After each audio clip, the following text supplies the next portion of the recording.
My name is Marissa, and at 28 years old, I never thought I'd be standing in the middle of a billionaire's mansion, being called street garbage in front of 30 guests. But that night, that's exactly what happened.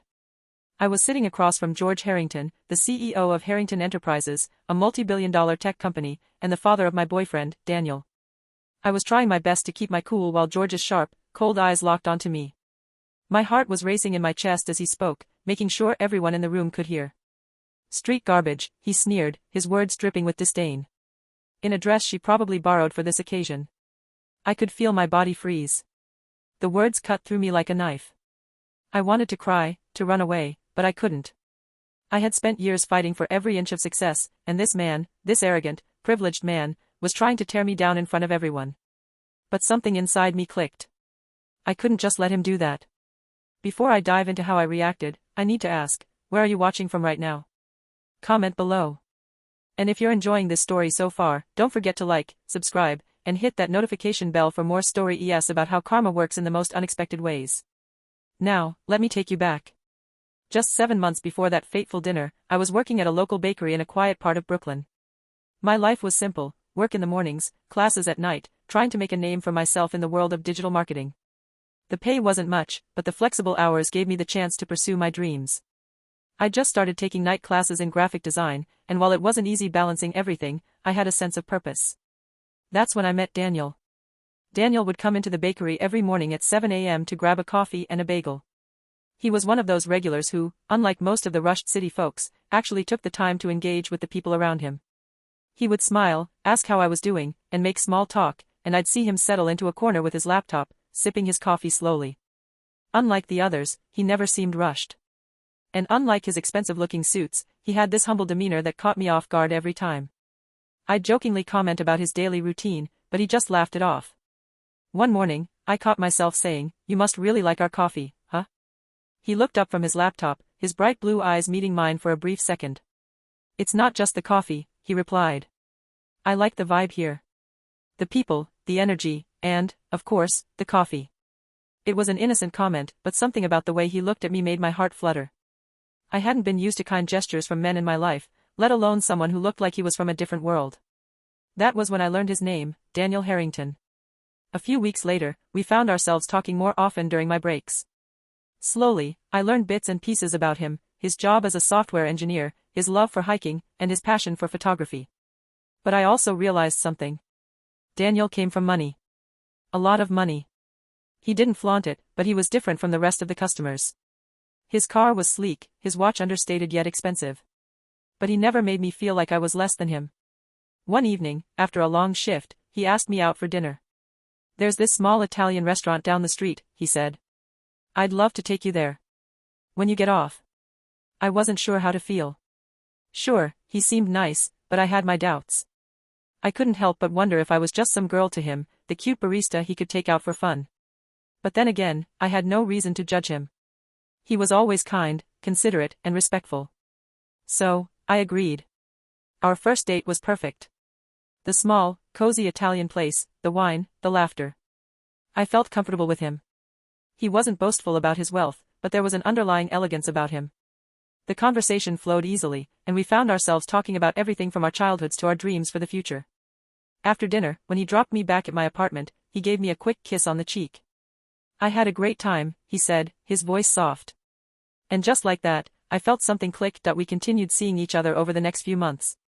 We were so different in so many ways. He was a tech mogul's son with a privileged life, while I was just a working-class girl trying to make it in the big city. But somehow, it worked. He never judged me for my humble background. He came to my small apartment and we'd watch movies on my worn-out couch, sharing takeout from the local deli. And I'd go with him to upscale restaurants and events, feeling like I was walking in someone else's world. Still, no matter how much I loved Daniel, there was always a nagging feeling in the back of my mind. I knew there was a significant difference between us. I tried not to think about it too much. That was, until the day I found out who Daniel's father was. It was after our third date when I googled the name, Harrington Enterprises. I knew it was a tech company, but I didn't realize just how big it was. When I saw the pictures of Daniel's father, George Harrington, and read about the billions he had accumulated, my stomach sank. I almost called off the next date. I convinced myself we were from entirely different worlds, and there was no way someone like Daniel would want to be with me once he realized the reality of my life. But then, Daniel called. "Marissa, I really enjoyed our time together. I'd like to meet your friends, your family. Do you think you could come to dinner at my father's place this weekend?" The invitation was clear, and I couldn't back out. I didn't want to let him down. So, I said yes. The dinner invitation came on a rainy Thursday evening. I was in the middle of a late shift at the bakery when Daniel called to confirm. My heart skipped a beat when he said the words, "family dinner." I hadn't met any of his family yet. I'd seen the pictures online, of course. His father, George Harrington, was a billionaire tech mogul, and his mother, Claire, had this polished, celebrity-like presence. They were the kind of people who graced magazine covers and had entire rooms dedicated to expensive art collections in their homes. And me?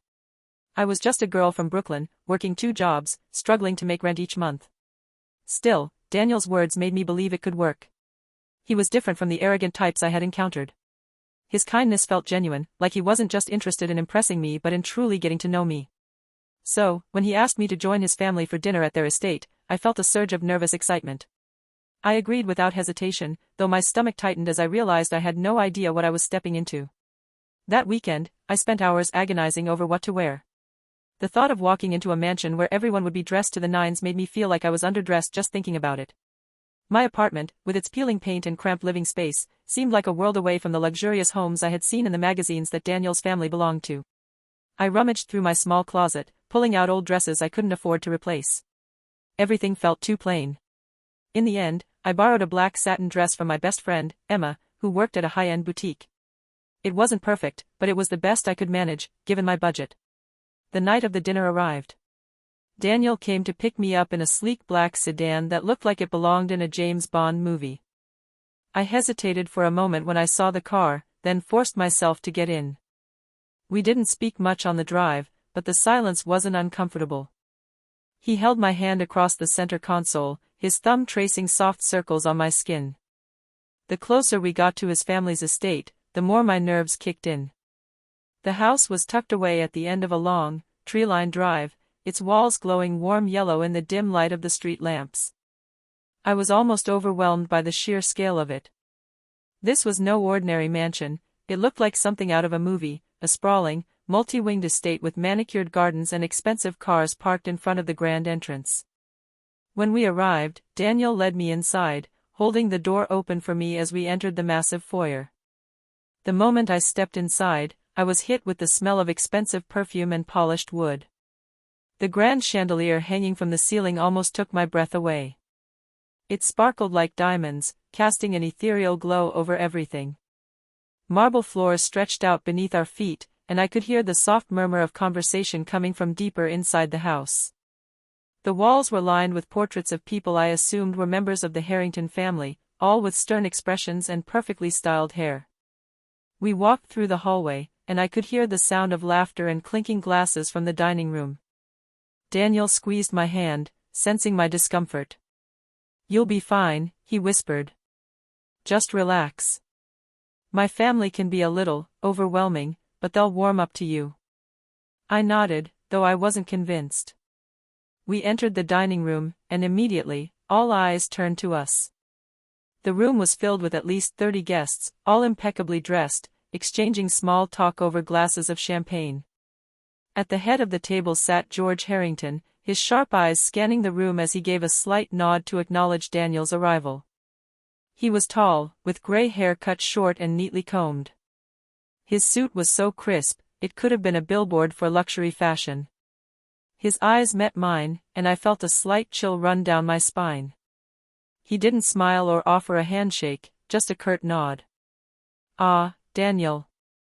I see you've brought someone along," George said, his voice deep, commanding, with an air of authority that seemed to fill the entire room. He didn't look at me when he spoke, only acknowledging my presence with a look of vague interest. I had no idea what to expect from him, but his cold demeanor immediately made me uneasy. Daniel smiled and introduced me. "This is Marissa. She works at the bakery in Brooklyn and is studying digital marketing." "Lovely," George replied, though his tone didn't match the word. He didn't look at me as he returned to his conversation with someone else.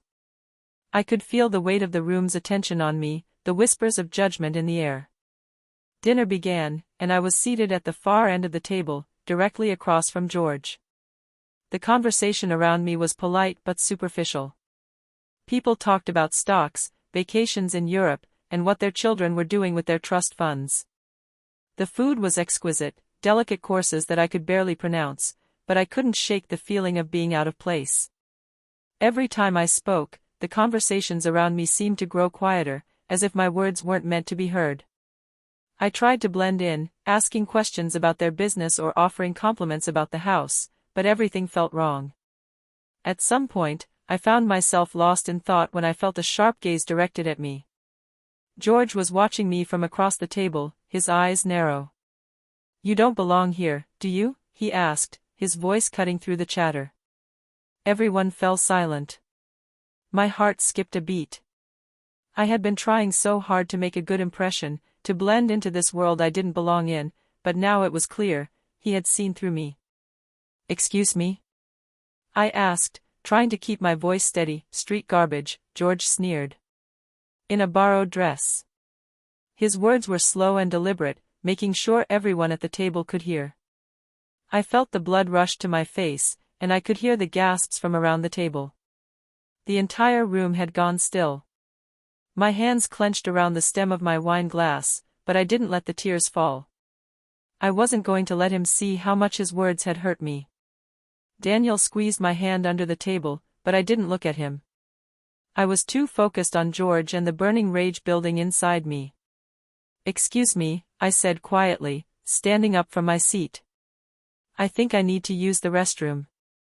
Without waiting for a response, I walked out of the room, my heels clicking against the marble floors. The hallway felt long and empty, like a maze leading me farther away from that suffocating dinner. When I reached the restroom, I locked the door behind me, breathing heavily. I stared at my reflection in the mirror, the words echoing in my mind. Street garbage. I had never felt more humiliated in my life. I wasn't some entitled woman trying to fit in, I had worked hard for everything I had. I didn't come from money, but that didn't make me any less of a person. My heart was pounding in my chest as I struggled to keep my emotions in check. But then, something clicked. I wasn't going to let George win. I wasn't going to let him break me. I took a deep breath, wiped my face, and made a decision. I wasn't going to stand by and let him disrespect me. I had worked too hard to let someone like him tell me I didn't belong. So, I walked back into that room, straightened my shoulders, head held high, and I knew what I had to do. I walked back into the room, my heart still racing. The tension in the air was thick, but this time, I wasn't going to let it control me. I didn't even look at Daniel, though I could feel his eyes on me. All the guests at the table were waiting for me to either cower or run. But I wasn't going to give them that satisfaction. I took my seat, straightening my posture, the borrowed dress feeling like armor against the weight of their judgment. The moment I sat down, George's gaze locked onto mine, his expression still cold but now tinged with curiosity. I could almost feel the rest of the room holding its breath, waiting for me to break. But I didn't. I met his eyes directly, my voice steady, my resolve firm. "Is that how you truly view people, Mr. Harrington?" I asked, my words cutting through the silence. "Because if it is, you've got a lot more to learn about the world than I initially thought." There was a pause. A long one. I could hear the soft clinking of silverware, but no one spoke. George didn't immediately respond, but his fingers tightened around his wine glass, the only indication that he was unnerved by my words. "I wasn't talking to you," he muttered, though I could see the faintest flicker of something, what, I couldn't tell, pass across his face. But he wasn't going to apologize. That much was clear. "Of course not," I replied, my tone still calm, though inside, I was fighting the urge to scream. "Because people like me, people who work hard for everything they have, aren't worth your time, right?" George didn't answer, but I could feel the atmosphere shifting. The rest of the guests exchanged looks. Some of them glanced at me as though I were the odd one out, but a few, Victoria, George's daughter, looked like she was trying to hide a smile. The shift in the room was palpable. I took a slow breath, forcing myself to stay composed. I wasn't going to let this man's words define me. His world, this world, was built on lies, on money, and power, but I wasn't part of that world. I never had been. And frankly, I didn't want to be. You think I don't belong here, I said, my voice clear and firm. But you don't know a thing about me, George. You think you're better than me because you've spent your life with a silver spoon in your mouth, but the truth is, I've worked harder than you could ever imagine to get to where I am. I didn't get here by buying my way in or by inheriting anything. I earned every step. Daniel's hand was still on mine under the table, but I could feel him tense beside me. He had to be wondering where this was going. The silence hung in the air like a storm cloud, heavy and charged with expectation. But I wasn't about to back down now. Not after everything I had fought for, not after what I had been through. George leaned forward slightly, his eyes narrowing.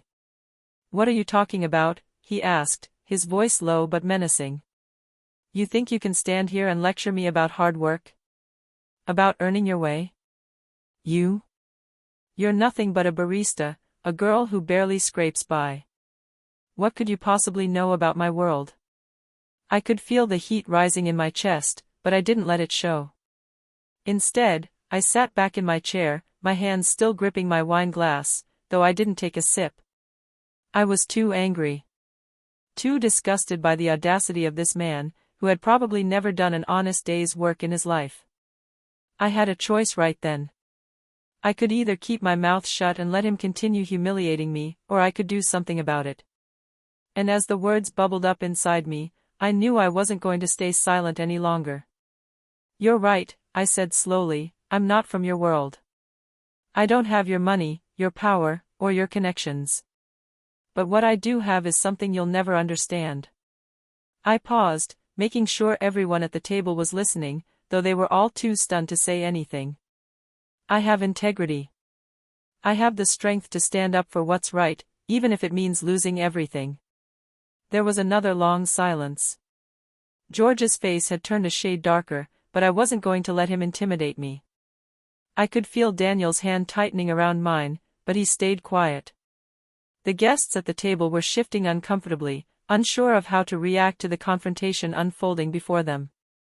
And then I did something that surprised even me. I looked down at my phone. I had received a message just a few minutes earlier, an email from my editor at the Chronicle. The investigative report we'd been working on for months was finally set to go live. The story was ready. And it wasn't just any story, it was about corporate corruption, environmental violations, and a powerful family hiding their dark secrets. I had been part of the team investigating the Harrington family's business dealings. We had uncovered enough evidence to take them down. Bribes, environmental fines, false reports, all of it. My article, along with the detailed findings, was set to be published the next day. My fingers moved swiftly as I typed a quick response to my editor, confirming everything. Then I turned to George, my eyes never leaving his. I had made my decision. "You know, George," I said, my voice calm but firm, "I've been working on something for the past few months. You won't know this, but while you've been sitting here in your ivory tower, I've been gathering evidence. You see, I've been investigating your family's company, Harrington Enterprises, and the illegal practices you've been hiding. The environmental damage, the fraudulent reports, the bribes to officials. I have everything." The words hung in the air like a bomb waiting to explode. George's expression shifted, a flicker of panic crossing his face. He looked at me, his eyes now sharp and calculating. For the first time that night, he seemed unsure of himself. "What are you talking about?" he asked, his voice lower now, though still authoritative. "I'm talking about the lies your company has been built on," I said, my voice unwavering. "I have photographs, documents, and audio recordings from insiders. I was part of a team investigating your company. The story is going live tomorrow morning. You can't stop it. It's all going to be out in the open, for everyone to see." George stared at me for a long moment, his mouth slightly open. I could almost hear the gears turning in his mind as he processed what I had just said. His face flushed a deep red, the veins in his neck visible as he clenched his jaw. "Is this some kind of joke?" he finally managed, his voice tinged with disbelief. "No joke," I replied coolly. "This is the truth. The truth that you've been trying so hard to bury." At this point, I could feel Daniel's tension beside me. He was frozen, staring at me in shock, as though he didn't know whether to be angry or impressed. I couldn't look at him, though. Not yet. I had no idea how this would play out. George pushed his chair back violently, his hands clenched into fists on the table. "You think you can destroy everything I've built with your little story?" he spat. "You'll regret this, you have no idea who you're dealing with. I'll destroy you." I didn't flinch. "I don't think you can," I said, my voice steady. "But go ahead, try. You'll find out that truth has a way of coming to light, no matter how hard you try to hide it." For a moment, the room was completely still. No one spoke. I could hear my own heartbeat pounding in my chest, but I stayed strong. I wasn't going to back down. Maxwell's face twisted in rage. "You little," he began, but Daniel stood up suddenly, his voice cutting through his father's tirade. "That's enough, Father," Daniel said, his voice sharp. "You don't get to talk to her like that." Maxwell sneered. "You're siding with her? With this girl?" "Yes," Daniel said, his voice firm. "I am. Because what she's saying is true. I've seen the reports, Father. I've seen the documents you've been hiding. And I believe her." The room was silent again.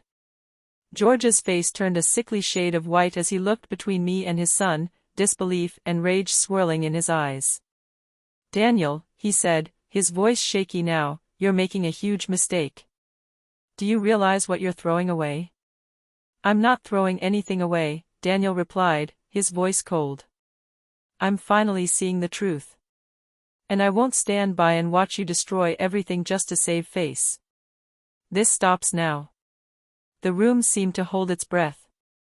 George's face was twisted in a mix of disbelief and rage, but I could see the fear creeping in behind his eyes. This wasn't how he had imagined the evening would go. This wasn't how he'd planned to assert his dominance over me, the street garbage, in a borrowed dress. And yet, here I was, standing my ground, showing him that no amount of wealth, power, or privilege could make him better than me. I could feel Daniel's hand tightening around mine under the table. There was so much tension in the air I thought it might snap. His father's mouth was moving, but the words were hard to hear over the pounding in my chest. "Are you really going to do this?" George spat, his voice shaking with barely contained fury. He was still trying to regain control, trying to steer the narrative back into familiar territory. "You're going to ruin everything for all of us over what? Some little story that you think is going to change anything?" "Not just some story," I replied, my voice low but steady. "A story that will expose everything your company has been hiding. The truth you've been burying for years. Bribery, fraud, pollution, you name it, I've got it all." Daniel's grip on my hand was warm but tense. I couldn't tell if he was scared, angry, or just trying to process the whirlwind of events that had just unfolded. For the first time since I met him, I saw his face, usually so composed, twisted in uncertainty. I could feel the questions running through his mind. Would he be able to stand by me after this? Would his family come crashing down around us? But I couldn't focus on that. I couldn't focus on Daniel, or George, or the rest of the people at the table who were all now watching us. Their eyes were wide, some of them filled with curiosity, others with judgment. The silence was almost suffocating, and all I could hear was my own heartbeat pounding in my ears. George finally spoke again, his voice colder this time. "You think you can destroy me with your little pieces of paper and photographs? You think I'm afraid of you? Of some girl from Brooklyn?" He sneered at the last word, clearly believing it was the ultimate insult. I didn't flinch. I couldn't. I'd spent years working in that bakery, busting my ass every single day just to make ends meet. I had lived in cramped apartments, sacrificing everything to pursue my dreams. And here was this man, born into a life of privilege, looking down at me as though I were less than human. As though my worth could be measured by the dress I wore or the job I did to survive. "I'm not here to destroy you, George," I said slowly, meeting his gaze head-on. "I'm here to bring the truth to light. And you're right. I'm not from your world. But that's what makes me stronger. I don't have the luxury of hiding behind wealth and power. I fight for what's right, no matter who it pisses off. No matter how much it costs me." The room was dead silent now. Even the clinking of silverware had stopped. I could see some of the guests exchanging glances, unsure of what to do next. Some looked uncomfortable, clearly sensing the shift in the atmosphere, while others were simply too stunned to speak. Daniel shifted beside me, his voice quiet but urgent. "Marissa, maybe we should leave," he whispered, his grip loosening on my hand. I could hear the uncertainty in his tone. He wasn't sure where this was going, and neither was I. But I wasn't going to back down. "No," I said firmly, shaking my head. "I'm not running from this. You're going to have to face the consequences of your actions, George. I don't care how much money you have or how many people you've bought off. The truth will come out, and there's nothing you can do to stop it." The tension in the air was suffocating. I could see George's face turning an alarming shade of red, his mouth working but no words coming out. His empire, his carefully constructed world, was crumbling before him, and for the first time in his life, he didn't have the power to control it. The look in his eyes told me everything I needed to know. He was scared. Scared of being exposed, of losing everything. "I don't know what you think you're going to accomplish with this," George finally said, his voice low and shaking. "But I will make sure you regret this, Marissa. You have no idea who you're dealing with." I didn't flinch. I didn't back down.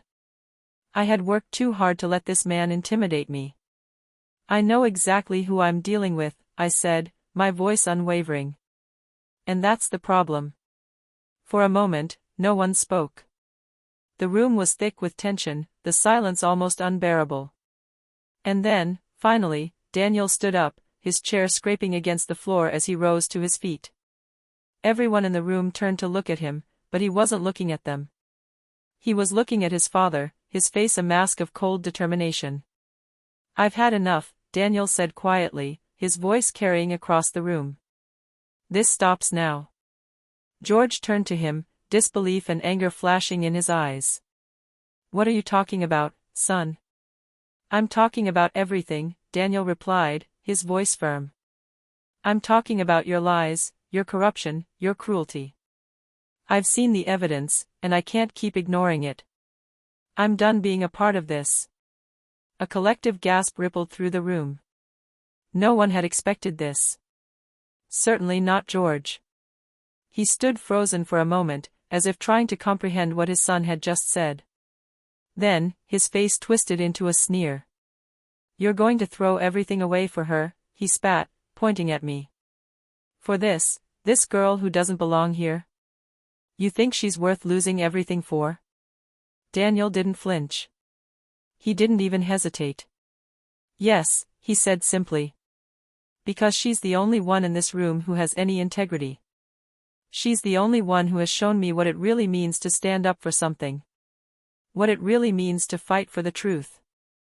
And I won't let you drag me down any longer, Father." George's face went pale, and for the first time, I saw a flicker of vulnerability in his eyes. He had always been the one in control, the one who pulled the strings.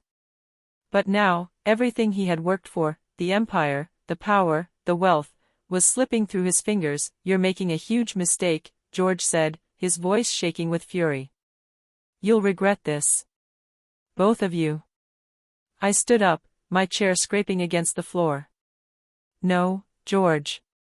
You'll regret thinking you could control people like us. You'll regret ever underestimating us." I turned to Daniel, who was still standing beside me. His expression was a mixture of confusion, pain, and relief. For the first time that night, I saw a glimmer of something real in his eyes. Something that wasn't shaped by his father's expectations or the world he had been born into. "I'm sorry, Marissa," Daniel said, his voice barely a whisper. "I should have stood up to him sooner. I should have trusted you more." "It's okay," I replied, my voice soft. "You're here now. That's all that matters." The tension in the room was almost unbearable. The guests were still watching, but now it wasn't just me and George they were focused on. It was Daniel too. They were watching him, waiting to see if he would bend to his father's will or stand firm in his own beliefs. "Come on," I said, turning toward the door. "Let's go." Daniel followed me without a word. As we walked out of the room, I could feel the weight of the world shifting. George's empire was crumbling, but this was just the beginning. The truth had been set free, and there was no going back. The drive home was a blur. I couldn't focus on anything except the sound of Daniel's breathing beside me, the tension still hanging thick in the air between us. For the first time since I'd met him, I didn't know where things stood. There was a part of me that was relieved that I hadn't let George walk all over me. But there was another part of me that wondered if I had just made the biggest mistake of my life. Daniel's family was everything to him. He was raised in that world. But I wasn't. I was just a girl from Brooklyn with a dream, a girl who had worked every single day to make something of herself. I never wanted to tear his family apart, but I couldn't stay silent when I knew the truth. I glanced over at Daniel, whose gaze was fixed on the road ahead. "Daniel," I said softly, unsure of how to begin. "I didn't want to make you choose. I didn't want to make you feel like you had to pick between me and your family." He looked over at me, his eyes tired but sincere. "Marissa, you didn't make me choose. You didn't force me to do anything. This has always been my choice, and I've known for a while that things between me and my father weren't right. But I kept ignoring it. I kept letting it slide. And I'm sorry for that." I nodded, not knowing how to respond. My emotions were still raw, and part of me just wanted to hide away from the mess I had created. But the other part of me, the part that had been underestimated my whole life, was telling me to hold my head high and face whatever was coming. When we finally pulled up to my apartment, I didn't get out right away. I sat in the passenger seat, staring at the building in front of me, wondering if everything had just changed forever. I wasn't afraid of change. But I was afraid of losing him. "I don't know what's going to happen next, Marissa," Daniel said, breaking the silence. "My family's in chaos right now. I don't even know where to begin. My mother is furious, and my father, well, I don't know if he'll ever speak to me again." I turned to him, my heart aching for him. "I'm sorry. I never wanted to tear your family apart. I couldn't stay silent. I had to do what was right." "I know," he said softly. "I get it now. I see things clearly, and I'm glad you did what you did. But it doesn't make it any easier. It doesn't change the fact that my world is falling apart." We sat there for a long time, both of us caught in our own thoughts, unsure of what the future would look like. The silence was heavy, but it wasn't uncomfortable. We both needed time to process everything that had happened. Finally, Daniel turned to me, his eyes softening. "I don't want to lose you, Marissa. Not over this." My heart skipped a beat. "You won't," I whispered, my voice breaking. "You won't lose me. But you need to figure out what's right for you. I can't make that decision for you." Daniel nodded, his hand reaching for mine. "I know.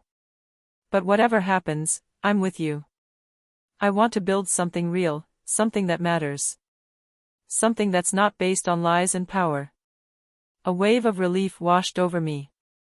I didn't need the fancy cars or the luxury of George's world. I just needed Daniel, his heart, his integrity, and the love we had built together. We sat in the car for a few more moments, the world outside seeming to slow down, as though it was holding its breath along with us. When we finally got out, Daniel walked me to my apartment door. He kissed me gently on the forehead. "We'll figure this out," he said softly. "We'll rebuild from here." Together. I smiled, my heart swelling.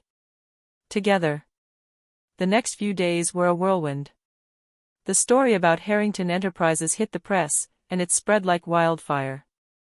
The investigation was no longer just a whisper in the dark, it was front-page news. The fallout was swift and severe. George Harrington was forced to step down as CEO. Several executives at the company were arrested, and investigations from the government began in full force. The press coverage was relentless, but the truth was finally out. As for Daniel, he resigned from his position at Harrington Enterprises, though not without his own share of media scrutiny. His departure didn't come without sacrifices, but it felt like the right decision.